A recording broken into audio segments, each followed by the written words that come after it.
Dans ce segment, je vais vous montrer une méthode à la fois qui va vous servir à apprendre ou à enseigner l'esquimotage. Il y a différentes méthodes qui existent. Celle-ci se décompose en 3 parties. La première, ça va être de s'occuper du bassin et ensuite de la position du buste et de la tête quand l'élève remonte. Dans la seconde partie, on s'occupera du mouvement de la pagaie plus spécifiquement, qui est relativement simple. Et dans un troisième point, on s'occupera un petit peu de coordonner l'ensemble et de corriger les petits défauts qu'on va pouvoir rencontrer. On y va? La première étape, on va s'occuper du bassin et de la position du buste au moment où le pagayeur sort de l'eau. Donc tu vas venir t'appuyer doucement sur mon bras, te coucher à la surface de l'eau. Donc là je te maintiens, il n'y a pas de problème. Et avec le bassin, donc tu mets ton kayak à l'envers, maintenant à l'endroit, en ne bougeant pas le buste. Donc il reste à la surface de l'eau. Encore à l'envers et à l'endroit. Voilà. Encore un peu plus vite. Envers, endroit. Ok. Donc là on voit bien qu'avec juste ce mouvement de bassin, on remonte déjà le kayak quasiment à l'endroit sans effort. Maintenant dans un deuxième temps, maintenant que le bassin, on l'a vu, on va s'occuper du reste du corps, donc du buste et de la tête. Donc tu vas t'appuyer sur mes mains, descendre le kayak, donc descends à la surface, retourne le kayak avec le bassin. Voilà, tu remontes le bassin maintenant et le buste en appuyant le moins possible sur mes mains. Ok? Donc on va refaire. Pensez bien à sortir la tête de l'eau en tout dernier, ça c'est extrêmement déterminant. Vas-y. Donc bateau, hop, et le buste dans un deuxième temps. Donc toujours cet enchaînement, d'abord le bassin, et ensuite j'ai un appui minimum à fournir sur les mains pour remonter le buste et la tête. Maintenant, la deuxième étape, ça va être de s'occuper du mouvement de la pagaie. Donc le mouvement de la pagaie est relativement simple, c'est un grand arc de cercle qu'on effectue à la surface de l'eau, sur lequel on vient forcer très progressivement. L'idée c'est d'avoir le maximum d'amplitude possible, donc de tendre le bras au maximum, le plus loin possible, de manière à avoir un maximum de levier et de pouvoir remonter sans trop d'effort. Donc à quoi ça ressemble? Ça ressemble à ça, tu viens t'appuyer contre moi. Voilà, donc là ça nous permet d'attraper la pagaie de l'élève et de guider donc ces grands arcs de cercle, voilà, qui vient s'arrêter à peu près à l'équerre par rapport à l'axe du kayak. Donc on va recommencer. Pense bien à avoir un maximum d'amplitude, tends bien ton bras droit, qui va venir chercher très très loin, avant d'appuyer. Un autre problème que les élèves peuvent rencontrer, c'est le fait que leur pagaie s'enfonce au fur et à mesure qu'ils la déplacent au fil de l'eau.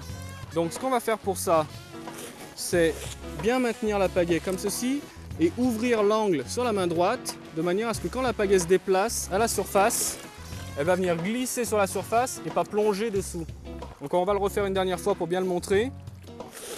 On ouvre bien l'angle avec la main droite et la pagaie reste en surface. Voilà. Maintenant, on va essayer de caler l'ensemble, tout ça. Donc c'est la troisième étape, c'est de caler un petit peu le mouvement du buste et le mouvement de la pagaie. L'effort ne doit pas être uniforme, il doit venir progressivement. Au départ de l'arc de cercle, on appuie très modérément et on en profite à ce moment-là pour remonter notre bassin. Et au moment de remonter le buste et la tête, donc l'essentiel du poids du corps, c'est là qu'on déclenchera le gros de l'effort au moment où la pagaie est le plus loin du kayak, donc là on a le maximum de bras de levier. Là maintenant, je vais simplement, tu vas t'appuyer sur mon bras, mais moi je te relève plus, tu te relèves toute seule avec ton esquimotage, vas-y. Voilà, parfait. Et tant que c'est bon comme ça, on va descendre progressivement jusqu'à mettre simplement une main sur l'épaule, on va aller un petit peu plus bas pour accompagner jusque sous l'eau. Voilà, bateau retourné. Allez. Voilà, comme ça. Pour terminer, donc notre élève commence à être assez à l'aise. On peut l'emmener vraiment plus bas et commencer même à immerger la moitié de la tête, voire la tête entière sous l'eau. Et il commence à remonter tout seul, donc sans qu'on l'aide. C'est à ce moment-là qu'on peut rencontrer quelques défauts qu'il va nous falloir corriger. Donc le défaut qu'on retrouve principalement, bien, descend sur mon bras, c'est que la plupart des gens ont tendance à sortir la tête en premier, même si la position du buste est bonne. Donc cette position-là va nous permettre d'accompagner leur mouvement, vas-y.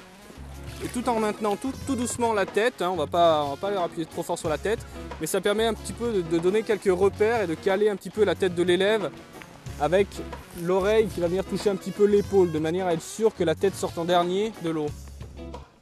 L'autre défaut qu'on peut rencontrer, c'est peut-être un petit manque de punch, un petit manque d'énergie sur l'esquimotage, sachant que au plus la technique est rapide, au plus efficace elle sera. Donc là, hop, Voilà, ce qui est important, c'est de donner un petit peu de nervosité sur le coup de bassin et d'accompagner tout de suite derrière avec la pagaie.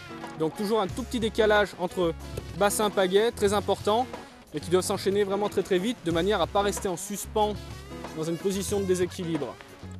Une chose très importante, une fois que l'élève est vraiment à l'aise comme ça et qu'il arrive, bateau complètement retourné à remonter, c'est de bien lui inculquer le fait que sa position de départ, ce qu'il doit mémoriser, c'est pas la façon dont il tombe, c'est la position de départ à l'envers sous l'eau. C'est toujours le repère sur lequel il doit revenir. C'est je suis sous l'eau, je mets ma pagaie le long du bateau et c'est là que le mouvement démarre, c'est pas avant. Donc on tombe à gauche, à droite, en avant, en arrière. Le point de départ de l'esquimotage reste pagaie le long du bateau.